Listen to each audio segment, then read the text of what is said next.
दोस्तों आप लोग पोस्टर देखकर तो समझ ही गए होंगे कि खेसारी लाल यादव जी के बारे में इस वीडियो के माध्यम से क्या बताने जा रहे हैं। तो वीडियो स्टार्ट करने से पहले आप लोग के बता दी कि आप लोग देख रहे हैं 100 तक, तो बहुत बहुत स्वागत बा। अगर आप लोग अभी तक 100 तक चैनल को सब्सक्राइब नहीं किए हैं तो नीचे के लाल बटन दबाकर चैनल सब्सक्राइब कर दीजिए और साथ ही साथ वीडियो को लाइक कर दीजिए। चलिए वीडियो स्टार्ट करते हैं।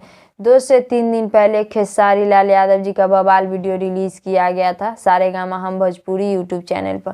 2 से 3 दिन पहले खेसारी लाल यादव जी का बवाल वीडियो रिलीज़ किया गया था सारेगामा हम भोजपुरी यूट्यूब चैनल पर, जो कि वीडियो के नाम बा दो घुट भोजपुरी।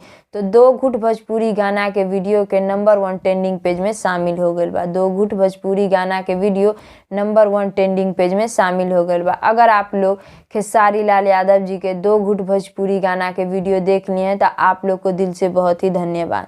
जिन दर्शक लोग अभी तक खेसारी लाल यादव जी के दो घुट भोजपुरी गाना के वीडियो नहीं देखे हैं उन दर्शक लोग से रिक्वेस्ट है कि आप लोग भी जाइए सारेगामा हम भोजपुरी यूट्यूब चैनल पर और खेसारी लाल यादव जी के बवाल वीडियो दो घुट भोजपुरी के वीडियो देखिए और देखकर नीचे कमेंट बॉक्स में बताइए कि आप लोग को देखने में कैसा लगा।